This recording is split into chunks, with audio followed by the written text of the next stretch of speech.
I think we have a quorum here of committee members and Mr. Mayor, welcome.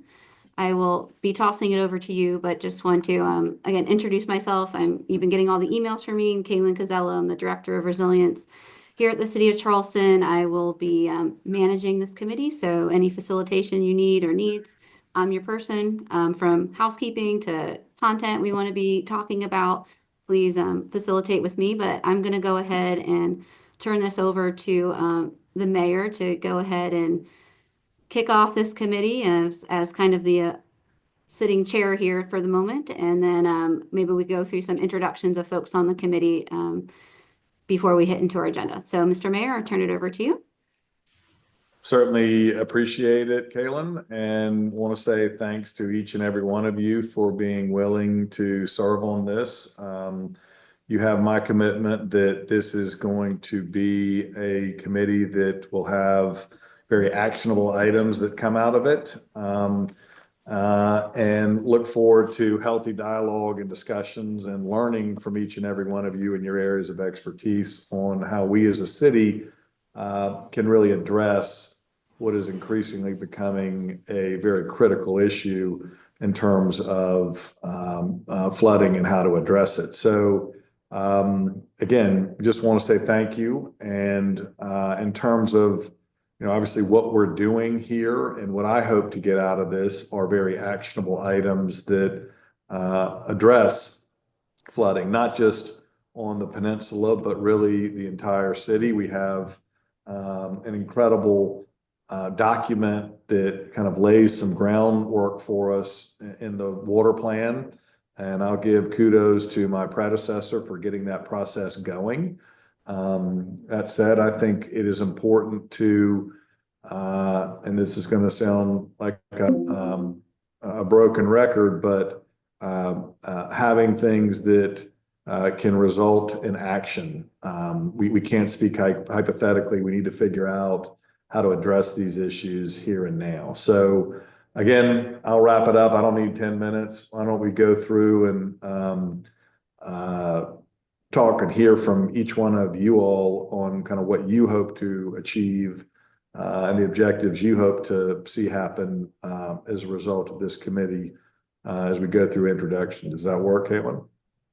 That works, and I'm happy to kind of kick off the roundabout and just call folks out. So, to the mayor, if you could maybe take a minute of time, briefly introduce yourself, introduce, kind of your representation on this committee, and as the mayor said, goals and outcomes that you'd like from your role on the committee. So I will go ahead. I see Gray as my first in the corner, who is our West Ashley representative. Gray, please. Hi there. Thank you so much. My name is Gray Gowder. I'm a West Ashley resident, and I think our family's been in the Charleston area for a little over 100 years now. So I'm happy to continue being a steward of this community. And I run a local nonprofit called the Carolina Ocean Alliance that's dedicated to community-driven solutions and working with our neighbors to be the change that they want to see through local stewardship and direct action. So I'm very excited by the bespoke and hyperlocal opportunities that we have to get people engaged in real solutions, while also looking at a hybrid approach between using the built and natural infrastructure to create real solutions for resilience. Thank you. Thanks, Gray. Going down my screen, John, our Johns Island representative. Would you like to go next? Sure. John's Logo from Johns Island. I also publish the Johns Island Advocate, which is a local newsletter we have. Plus, I chair the Johns Island Task Force, among other things.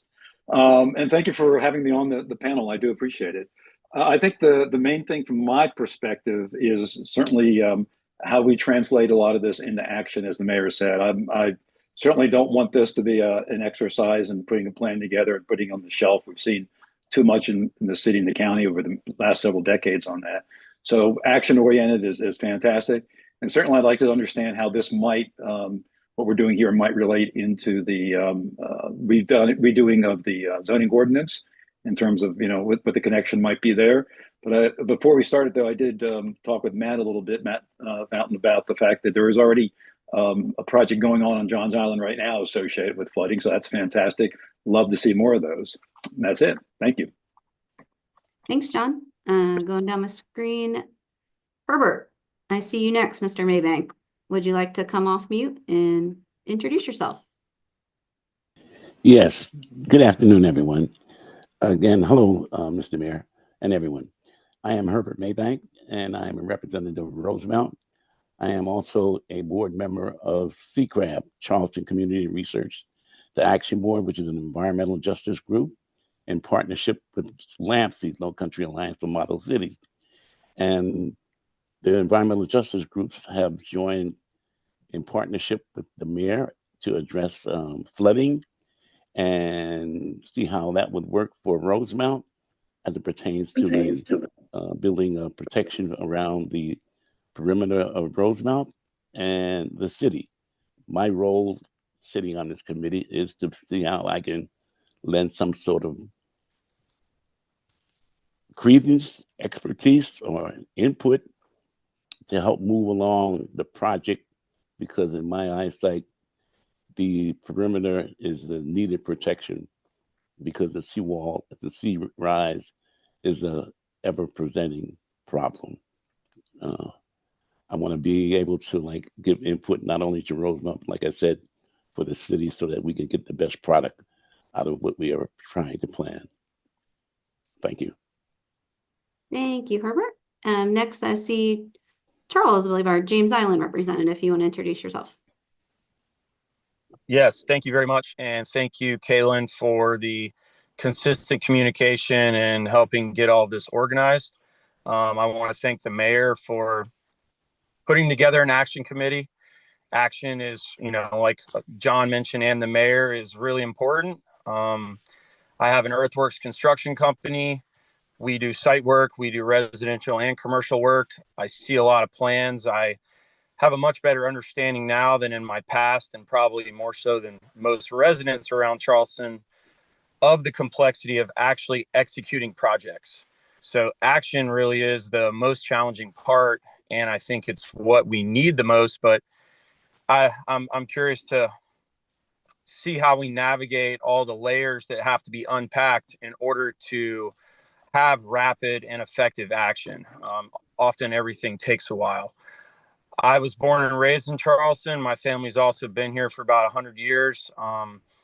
My passions outside of work completely revolve around the ocean. I'm very, very comfortable with water, and I study water all the time. I'm probably one of the only people purposely driving around in the middle of a hurricane to actually see what parts of Charleston are flooding, how the water moves, what's worse than last year, how everything interacts.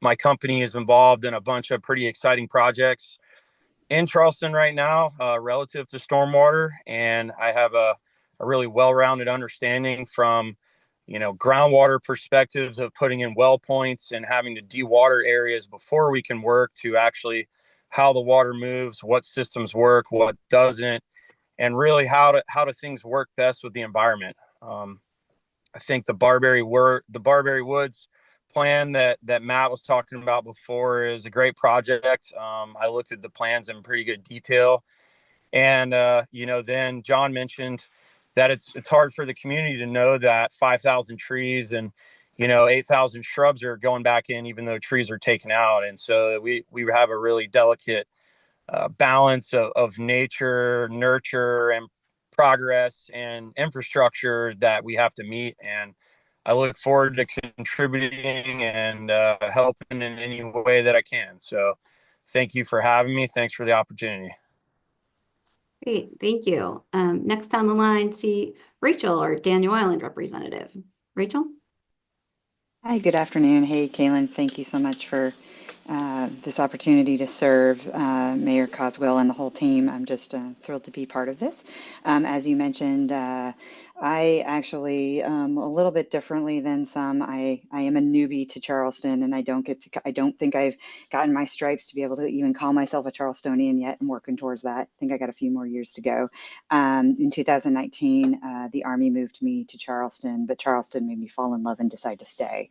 And so I'm thrilled to be part of this. this. My background is the U.S. Army Corps of Engineers. I had the privilege of serving the Corps in Charleston as its commander in 2019. In my time of service as an engineer officer, resilience and particularly flood response, recovery, and doing it better in communities was an area of passion for me. In particular, beginning in my early years in Washington State, where we had seasonal flooding associated with snowpack and some different things, a very different type of problem set.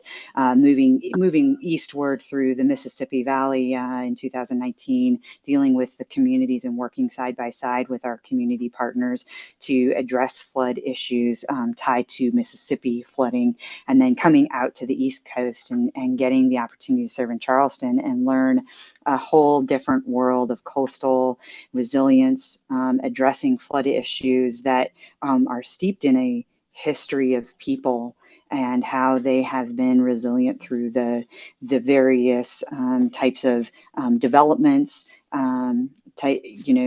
cultural change, and all of the things that tie into that and the history behind it all. And so it was such a privilege to be able to be part of the Charleston District, working closely with the city of Charleston on numerous projects to make our city better. I think what I hope to see, similar to what many of you have all seen, is the opportunity to move from the idea generation and the coming up with great plans to actually taking action, and not only taking action as a group, but also working with our community, our neighbors, our partners, to take ownership of their own resilience and then be able to see themselves in the solution too. That for me is, I think, so vital to continuing on into the future to make our community more resilient and ready to face whatever nature and others bring our way. So thank you all. Thank you, Rachel. And Rick, I see you down next on the line. If you want to briefly introduce yourself. Good afternoon, Rick Anderson, Executive Vice President for Finance and Operations at MUSC, the Medical District kind of representative. Previously, I was on the Perimeter Protection 3x3 Committee, and look forward to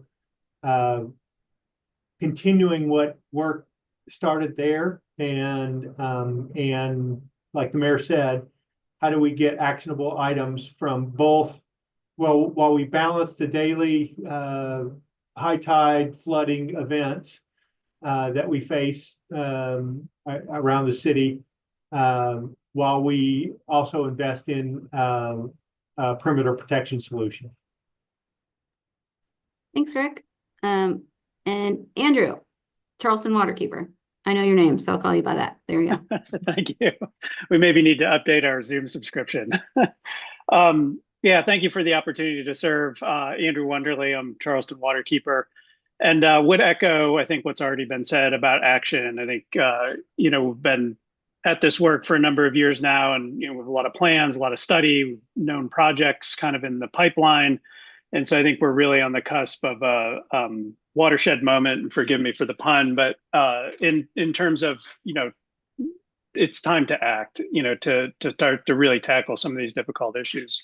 I think we're interested in this committee, on a number of different levels, but particularly because it's a chance to hold the city to progress against the broad vision that's outlined in that plan. And, we'd like to see solutions that rely on the best data about rainfall and sea level rise, and offer a layered approach with multiple different benefits that kind of connect communities and clean water and habitat quality and mobility and all those sorts of things. But those solutions should also be equitable in how they're invested in and applied to our community. So thanks for the opportunity to serve.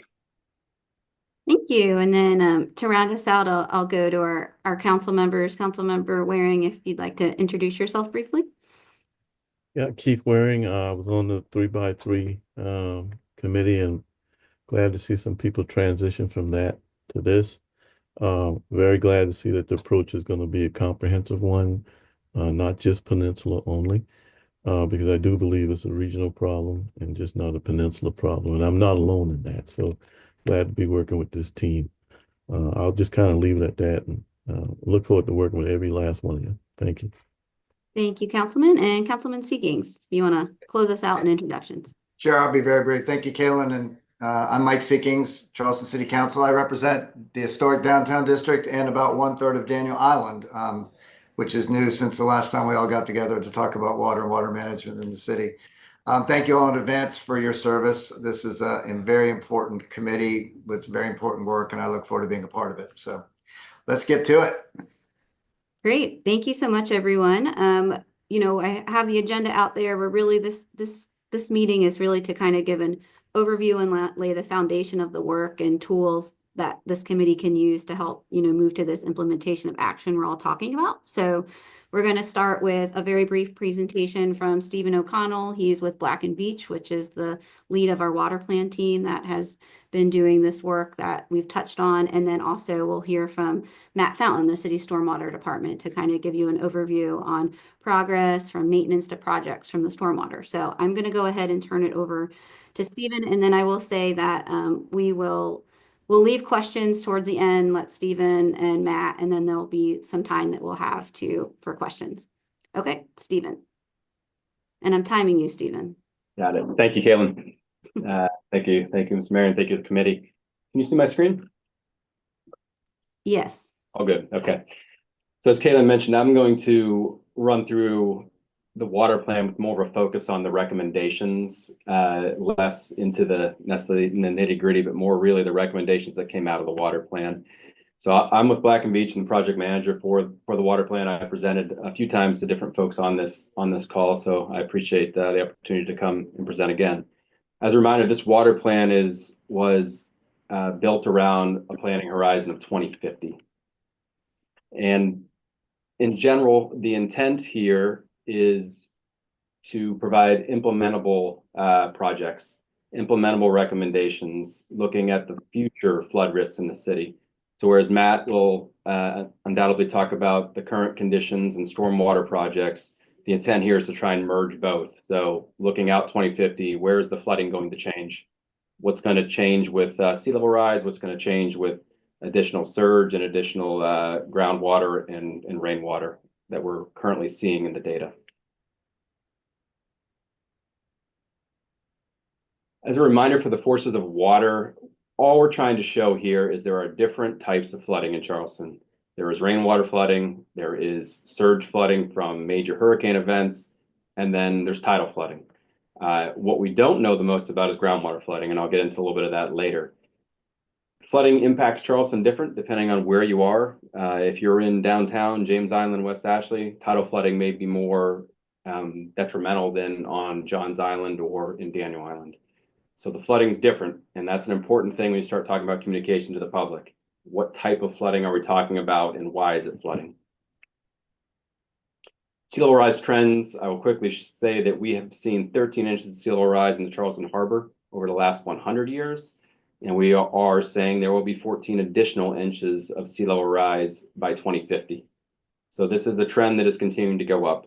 And most of that 13 inches has occurred over the last 35 to 40 years. So we are planning and we are showing 14 additional inches of sea level rise on the current tidal conditions that we're seeing today. Related to tidal flooding, it's the same trend. In the last 70% of all the major tidal floods we've seen, which we are saying is elevation 8, have occurred in the last since 2015. And what we're showing is we are anticipating this to only continue. You take today's flooding events and you add 14 inches of sea level rise, we will only have more flooding in Charleston as we move to 2050. So how are we going to adapt to that increasing tidal flood condition? I'm going to go through some quick maps. We have done this for all the different planning areas, but what I'm going to show is James Island. This is a great example of an area that we need to have jurisdictional overlap with the county, with the PSD and the city. What you're seeing here is major tidal flooding today. And you can kind of see this is an 8-foot tide. You're seeing Central Park, which everyone knows is typically funds with these high tides. You're seeing Legree Island, and you're seeing some flooding of the harbor view areas. The next slide shows that exact same with additional 14 inches. This is manageable. This is what we're showing on the tidal side. It is manageable. You are seeing additional flooding in those same areas increased with the additional 14 inches. but not to a catastrophic level. So this is a manageable situation that we're trying to show. The next image here is compound flooding. So this is showing a 100-year rain event on top of the 14 inches of sea level rise for tidal. What you're really seeing here is where does it flood during rain events. You're kind of seeing the area here, which is the Shoreham Drive area, floods a lot, same areas, Central Park Road. And what we're trying to show is when it rains heavily and if it coincides with the high tide, that's when you have the most impact to the areas. We took all this information on the mapping, and from this, and this is the surge, which surge was less of a driver for the water plan. These are major events like a Hurricane Hugo. We modeled, this is what's modeled here is basically Hurricane Hugo elevations. But what we did was we took the flooding. So we showed where it would flood in 2050, how the flooding of rain coincides with the flooding of high tides, and we developed projects. Each of our planning locations had a list of projects developed. And the intent from these projects is to start putting these into the city's CIP, so their capital improvements project plan. We had over 35 projects on James Island. Some of these projects are actually ongoing. I just recently have read that the county has funded the Central Park Road improvements. So some of this work's ongoing. But what we need to do is start taking these projects that have identified in the known flooding areas, start understanding which ones rise to the top from a priority standpoint, and putting them into your CIP plan. What's been talked about is the basins. This is a general map that's showing the different basins in Charleston based on James Island, Johns Island, West Ashley, the Peninsula, and Daniel Island and Cainhoy. The intent here is that each of these major drainage basins, you can look up online, and I'll show a link to this, see the projects that are planned, see the recommendations that are planned for these drainage basins, and track the progress as the city moves through these recommendations. Into the next steps, this is where I'd like to spend the next few minutes going over specific recommendations that I want to pull out of the water plan from both a long-term and short-term condition. There were 40 specific recommendations that came out of the water plan. These are all found on the story map. So you can go to the city's website, find these 40 recommendations divided between infrastructure, land use, governance, outreach and partnerships, and resources and education.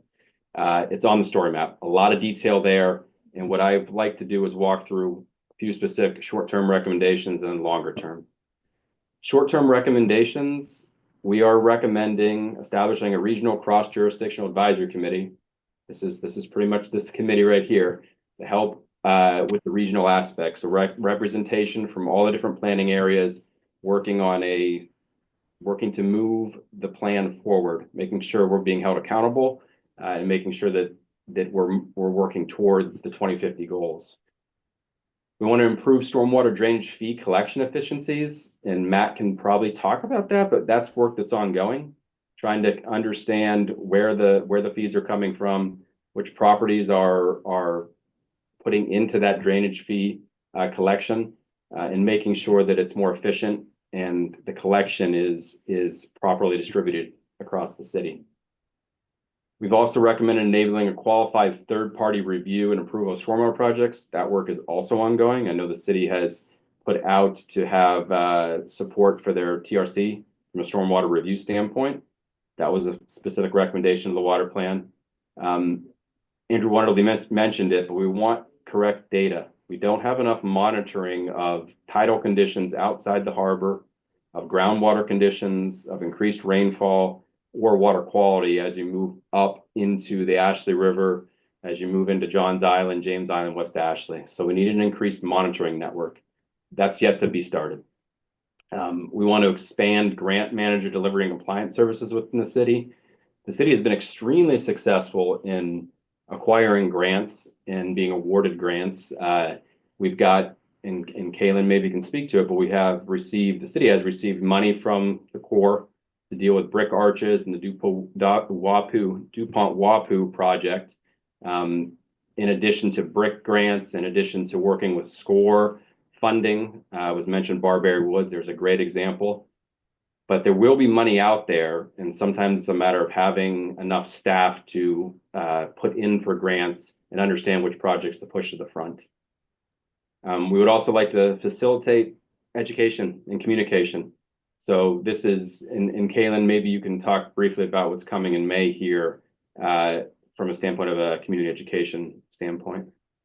Sure. Thanks, Stephen. I mean, based off of, water plan recommendations and Mayor Cogswell and city leadership goals, we'll be unveiling a series of events in May. We're kind of identifying them right now as water open houses. We'll probably have a catchier tagline that we'll be marketing soon, but they're really going to be a water resource fair in each part of the city in, starting with West Ashley, James Island, Peninsula, Daniel Island, and Johns Island and James Island, where every part of the city that touches water will be there talking about their coordinating projects and asking and answering questions from the community. And we're also going to be looking to have some of our municipal partners there as well as our community partners too. So stay tuned for more information and dates on that. But that's an example right now of how we're looking to enhance our engagement with folks.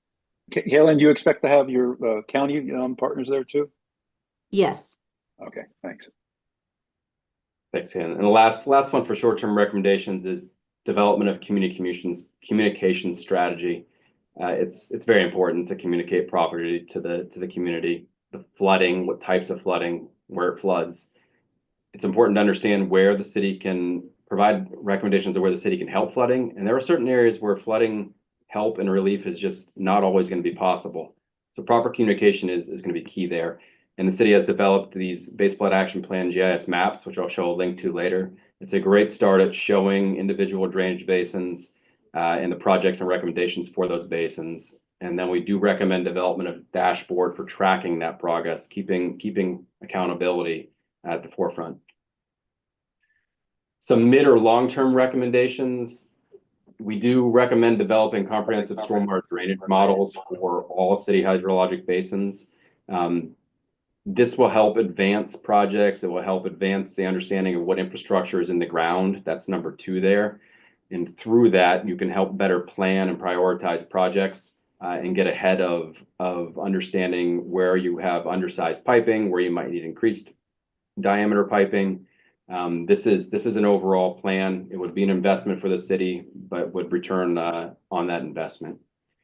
We do support land conservation at the edges of the urban growth boundary. One of the big things is where you're talking about the edges with tidal inundation and sea level rise is making sure we have room for that marsh migration, room for sea level rise to come up into those planning areas. So supporting that land conservation at the edges is critical. Also thinking of developing and or updating adaptive management plans in the Stormwater Design Standards Manual. Really what this means is being adaptive. Reviewing how our policies and procedures and recommendations are being implemented and reviewing if they're being successful. If they are successful, that's great, continue on. If they're not, being able to adapt and say, let's make a change. So it's really about that potential change as you monitor results. And then improving infrastructure corridors for utility and transportation resilience. It's not just about the flooding, it's about what the infrastructure is in those locations. We have wastewater plants that are prone to surge flooding. We have utility corridors for energy and wastewater and water that have to be protected from stormwater as well. So it's working with the other jurisdictions and other municipalities and government agencies in the region to ensure that those utility corridors, those evacuation routes are being protected in the case of an emergency. So this is just 2 links, the online story map for the water plan. There's also a summary document on that website. It's a 14-page executive summary. And then the BFAP GIS maps are new to the city, and they can also be found on the city's website. And you can click and download a PDF for each of the drainage basins, take a look at the projects and recommendations for each of those different areas.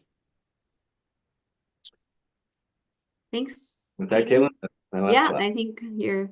Kaylin, if I may, I always want to add to this that is members of this committee, I really urge you to dig into this. Stephen did a good job on the short and mid to long-term objectives, but as mentioned earlier in the presentation, there are 40 different other recommendations, right? Some of those are additional studies and plans. What I would really ask for you all to do is to go through these things and figure out examples of what can be done in your area. Again, actionable items, right? Because I think that's the theme that seems to be consistent across all folks on this panel, which excites me. What can we do and what can we get started on now? And where can we start moving dirt that makes a difference, right? And not do it haphazardly, be thoughtful about it and plan for the future, but let's not be afraid to act. And we've got a pretty good roadmap on different ideas. And really the purpose of this committee is to come up, with where to start and how to start. Thank you, Mayor. Okay, now we're going to move, to talk about where we have already been and where we're going now. Bring it over to Matt, if you want to. I think, Matt, if you can do it about 15 minutes or so, that leaves us about 10 minutes for question and answer, but, we want to make sure you get all your content in there. Okay. Thanks, Matt. Sounds good, Ken. It'll be the fastest presentation of stormwater projects you've ever sat through. So I guess buckle up.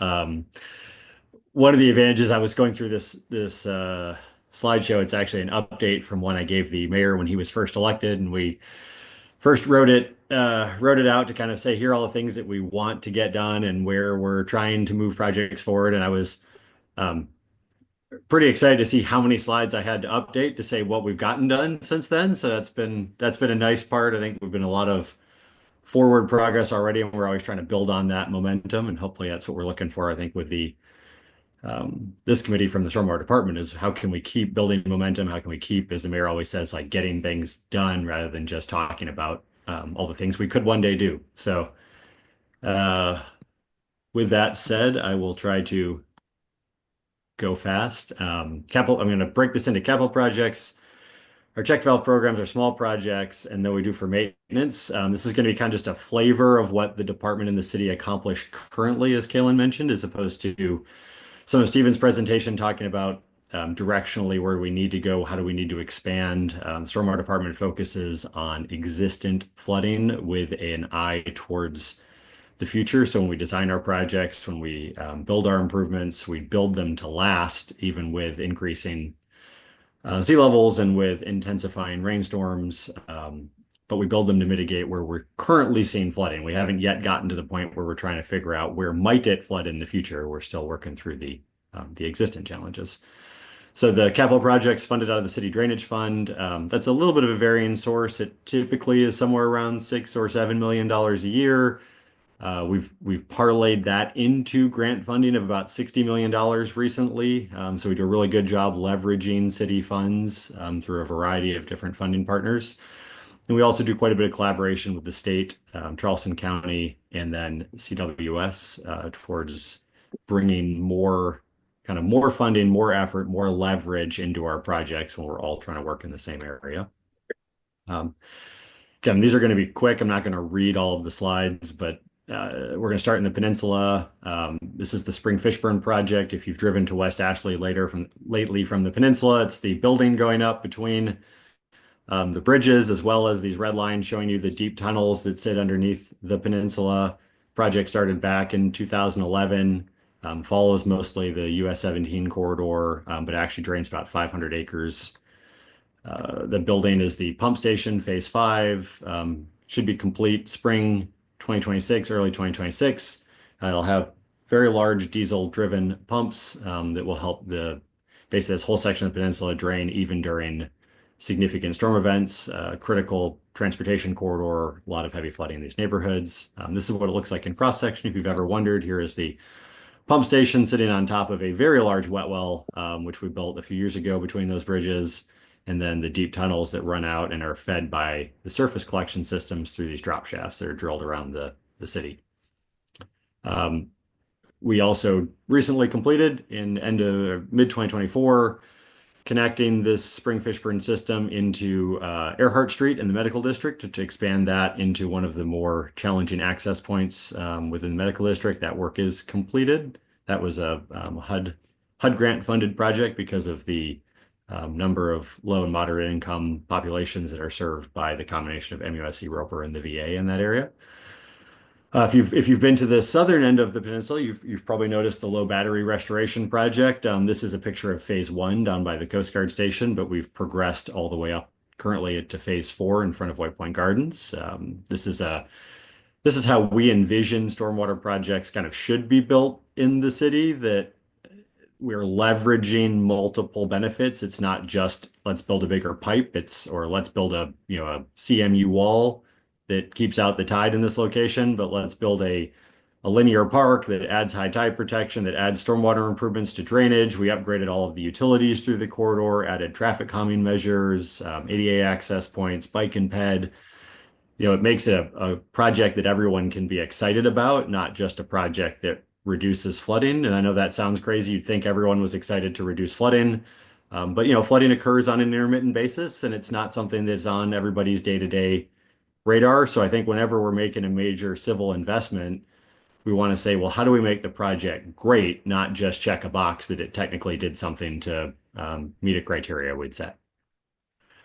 Concord Street Pump Station upfit. This is directly in front of the International African American Museum, where basically this is a pump station from back in the late 90s that drains pretty much Meeting Street all the way up to the Visitor Center, down to Marion Square, Calhoun Street, out basically to East Bay, and then it also drains the market. We're upfitting that pump station currently, should be completed with construction before hurricane season this year.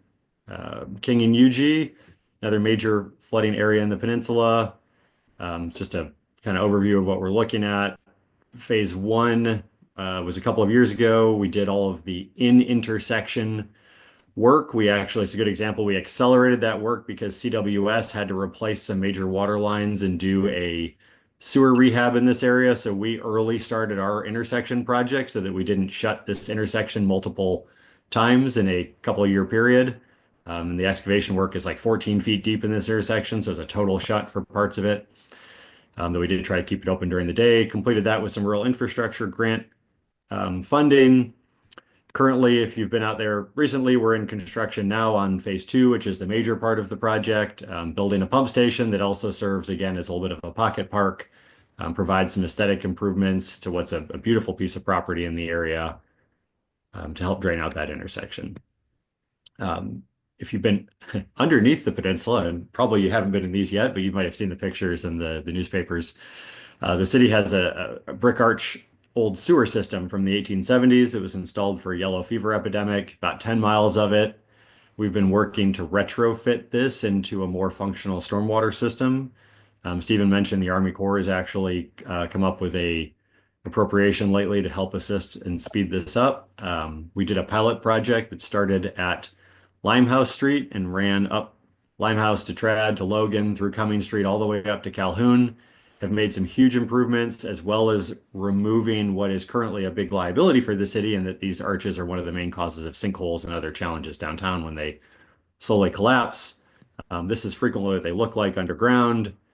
We clean them, remove all the blockages, mesh line them, and then shotcrete them, basically gunite them into fully established drainage systems, and then improve the surface connections into those. I mentioned Market Street. That's been tied into the deep tunnel system in the peninsula. If you're out in the market, you see these square drop shafts. These are entrances down. And this is not quite the exact view. This is in construction, but this is the entrance down into the deep tunnel. We do currently, this is again what they look like. Currently, we're working to tie those in with trying to figure out how to implement a surface drainage collection and improvement and streetscaping project throughout the entire market. Doing the initial outreach with some of the key stakeholders who are about to go into construction on that project for different development projects to figure out how do we balance all of that, that'll be a very exciting utility coordination project between undergrounding the power out there, restoring and rehabbing all of the CWS water and sewer lines, and then adding in that stormwater infrastructure and then putting everything back with some aesthetic beauty for the upfitting of the market. MUSC, we also operate a pump station within MUSC's property over at Courtney Drive. This is also in design right now for upfit with the Army Corps of Engineers. Army Corps of Engineers is doing a funding allocation to this, somewhat of a pilot project for how a low battery extension could work, where we see how we work in a shared design and construction element with the Corps. Upper East Side, Cooper Jackson, looking at doing conveyance improvements in this area, adding some additional tide protection. We're currently working through utility coordination design here. A lot of very challenging geography here, very low-lying land, much older piping system, a lot of deterioration to that collection system. Moving into West Ashley, you start to see the project styles change a little bit. In the urban areas, we're mostly focused on underground and conveyance improvements because property values are very, very high, so it's hard to acquire large pieces of land to do infrastructure work. And everything tends to be very heavily developed and urbanized. So we get into West Ashley, we get more into linear work, a little more green infrastructure, a little more space. So this is best known as the Bikeway. We built out the Bikeway as phase 1 of the project. Phase 2 of the project just hit substantial completion and is just doing some cleanup work at the moment. Brought that all the way out to Highway 61. This is kind of centered around Playground Road. Church Creek, site of a lot of flooding. The city maintains a very large stormwater model for all of the developments within Church Creek, built some specialized regulations that use that model to determine how future developments would impact the existent flooding. We've acquired quite a bit of property in Church Creek with some different federal grants that are not included in that 60 million I discussed. It's a little bit more of a complicated funding agency. It's about 12 to 15 million over the last decade of property acquisitions. The center point of those was the Bridgepoint townhomes, where we bought out an entire island worth of townhomes and have gone back. This is sort of the pilot project that led to Barbary Woods. Worked with the National Fish and Wildlife Foundation, demolished those homes, excavated out wetlands and highland, added in walking trails. There's a playground that will go in out here, some meadow land, and have replanted that. And we're basically going through punch list items now and seeing how the vegetation starts to leaf out. Did 2 smaller projects on some smaller acquisition sites, also within the Shadow Moss Church Creek area. So I'm going to go quickly just so we don't run out of time to have questions. Lake Dodder, it's a tie into Church Creek. We're looking at, with the city park, this kind of city-owned old lake called Lake Dodder. How do we use these and a dam that's in here to minimize the flooding impacts of these neighborhoods? Again, more of a large-scale green infrastructure wetland support project. Moving over to the Citadel Mall area, DuPont Wapu. We are in final permitting right now on the initial phase of work here. This is a collaborative city, county, and state project to improve the drainage in the Hazelwood, Taborwood neighborhoods down through the Citadel Mall system. That'll have quite a bit of follow-on project work. That is the area we're starting to look at with the Army Corps of Engineers for some of that follow-on permitting. Windermere neighborhood in West Ashley, we actually work with the school district here to acquire some additional easement, install a new, we're in final permitting to install a new drainage system behind the school, working with CWS on their Greenway corridor where they own the utility rights to that corridor and the property, to add some additional drainage there, and then working with DOT to upsize the existing very small culverts that run down William Ackerman. Again, have some state funding working with us on that one. Central Park moving to James Island. This is a collaboration where the county and city are doing parallel projects on the 2 different portions of Central Park. County is elevating a portion of Central Park, adding tide protection. The city is improving the conveyance corridors on another section, massively upsizing some box culverts that sit under the roadways out there and adding tide protection as well. That's in final permitting as well. Howell Avenue flood storage, this is actually just starting construction. Also on James Island, adding another ecological park to an acquired piece of property with Greenbelt funds, funds to acquire the property, National Fish and Wildlife Foundation grant to build the flood storage project with, again, a little bit of a wetland ecological meandering stream that we're going to put through the property and back in, which is the drainage canal in the area. Signal Point, this is another county-city collaboration. County did improvement of pipes under Grimble.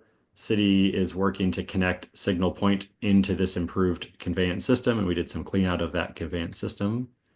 Moving to Johns Island, the city did a Johns Island flood risk assessment with a task force of representatives and stakeholders on Johns Island. Kind of did a high-level flooding threat risk analysis. It's a little bit different on Johns Island because a lot of the flooding is still overland flow rather than the pipe networks we see in some of West Ashley and the peninsula and James Island even.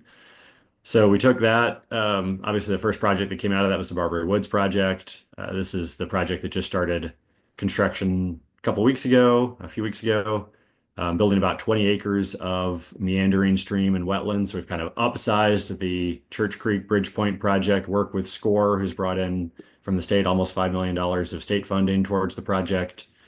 We'll have a really nice passive ecological park when that's complete. So getting out of the capital projects, and again, just being very quick, we also run a check valve program. All the green dots are check valves throughout the city. They basically act as like a barrier to prevent water from coming through the pipe system up and into low-lying areas. So it basically prevents you let your pipes only flow one direction. So that's something we've installed and maintained over the last few years. We have a small project allocation where we fund about $1 million of projects a year, small projects, $10,000 to $500,000, mostly down in that $100,000 range. We've done 31 projects since 2020. We had slowed down quite a bit the last 2 years prior to this year. And the end of last year, we've been short some employees. We kind of did some reworking with the new administration, have got those positions staffed back up and have been making a huge amount of progress this year, getting these projects moving again, and very popular neighborhood projects. Maintenance operations, just very briefly, is funded out of our utility fee that Blackevich had mentioned, Stephen mentioned. We're in the process of reworking from CWS's collection to county tax system collection to try to optimize that and make sure we're getting full compliance with payment. We run vac trucks, heavy equipment crews, hand clean crews, about 58 total full-time employees. The big shift here has been moving to proactive scheduled maintenance. We still do reactive work on acute issues, but we try to spend less and less time driving back and forth to issues and more time with functional work each day. And then it's kind of what that looks like. We've been working through rehabilitating the whole drainage system proactively. Used to seeing these side yard swales, front yard swales that don't really have much swale left. This is kind of what they look like when you're starting work. And then after you've cleaned up the edging, vegetation's grown back in, you kind of get that same shape you had before, but now with the ability to flow water. We've worked through all of our rear yard systems, and now we're on an annual maintenance schedule. Roadside systems, we're almost all the way through. We're going neighborhood by neighborhood. We have not done the DOT streets yet. That's an ongoing conversation. Pipe systems, we've gotten up to annual catch basin cleaning on the peninsula. We do annual inspections off peninsula, and we're working on increasing that frequency, focusing on the areas that flood most with the most pipes, and then moving out from there. Again, all this takes city, county, town, DOT collaboration. The yellow highlighting are the neighborhoods that we finished that front yard rehabilitation, rear yard rehabilitation on. Other neighborhoods often don't have open ditch systems, so you wouldn't see them on there. And pretty much lastly, outfall cleaning. We've gotten into doing proactive outfall cleaning. A lot of these outfalls used to be dredged by the county with drag lines. Most of the ecological permitting doesn't allow that anymore. So we've worked with USACE, the Army Corps of Engineers, and the state regulatory agencies to come up with alternate permitting methodologies to try to streamline this as much as possible. And we come through and remove accumulated sediment so that the neighborhoods can drain out during low tides properly. This is one in Wagner Terrace off of Peachtree that we did end of last year. Thanks, Caitlin. Thanks, Matt. Good job in fitting that all in. I know it was a lot. I did also want, before we get to, I know we're running a little short on time. I did want to leave a little bit of time for questions, but I did want to, Jamie Golden is the Peninsula representative. He was having some technical issues, but I did want to announce his arrival and membership of the committee as well. So Mayor, I don't know if you want to kind of organize some questions, or if you wanted to kick it off, or if somebody wants to, just please raise your hand virtually or wave at the screen, and we're happy to give you some moments to ask Stephen, Matt questions. No, I'd say turn it over to the group. Anybody have any specific questions? I mean, obviously a lot to take in there. We will, I'm assuming, Caleb, circulate these presentations to everybody just so that they have them. If you want to dive back into them, you'll have them on file. But turn it over to the group. So, Caitlin, what do you and the mayor? What do you see as the next objective for this group? In other words, by the time we meet the next time, what should we be talking about and doing? Well, again, I would say there's a lot to digest on this one. And what I would ask that each of you all do is look at what the recommendations are for the water plan. Give us your thoughts, your community's thoughts. And when we look at the projects that we have, both ongoing capital projects and maintenance projects, where's some low-hanging fruit that we can add to, right? You all know your neighborhoods and communities well. Matt probably is aware of what you might come up with. And so we want to see, again, actionable items. So that's what I'd ask for you all to come back with based on what's been presented today. Thanks, Mayor. Jamie, I see your hand is raised. Yeah, and apologies for technical difficulties. Jamie Golden, I'm the Peninsula resident, live lower end of the peninsula near the water. And wanted to ask this group, look, I'm an energy regulatory lawyer. I do two industries, actually, insurance regulation and energy. So this is pretty prevalent. We're watching it across across everything. How does the new administration, is that something that we're looking at? How do we stand to benefit or potentially, I doubt it, but potentially stand to fare worse under that as loans are going away, grants are going away. And that's one concern I had. Again, I come to this with no preconceived notion, do no harm, but I think had something going forward monumental in the prior administration. I don't like to say the gentleman's name, so I'm not going to, but I think my question would be, could we look into how we are positioned with this new administration to benefit or to not? Yeah, I can answer that. Look, these things aren't partisan to me, and I'll use whatever contact we can. And with this administration, I think it is a lot of action happening right now. Not sure where things will settle. It's kind of a new thing every day. Some of that's good, some of that's turbulent. And where I am on this is that when we have things that require federal involvement or could use federal funding, particularly Army Corps initiatives, the more organized you are in the ask, it really, to me, doesn't matter who is in the White House. If logic can prevail and you have a pretty compelling argument, I'm happy to make it to whomever. And so the good news is that from a federal delegation standpoint, we have real advocates in our senators. I've had numerous conversations with them on a variety of fronts related to resiliency. But I also have a really good relationship with Representative Clyburn and his office. So, right now, for at least until the midterms, we're dealing with majority Republican administration and Congress, and we'll act accordingly. But that may change, and we'll have the same message, but maybe just go to different offices right here. Well, and Mayor, I want to commend you on that, because I think there is no partisan in this. As grants are being repealed across the board, I think there are other avenues that we could look at. We've got Black and Veatch. I mean, good Lord, I can't think of a better consulting firm to have on. So I just want to commend you for that approach that you're taking. Absolutely. Okay, I think Mr. we'll have one more question. Yeah, Mr. Maybank. Yes. Let me commend the mayor and his team for the massive amount of works that they've done throughout our city and outlying areas. My question is to Matt. In looking at the scope of the work that has been done, is there a space in there for what you have projected for the neck area?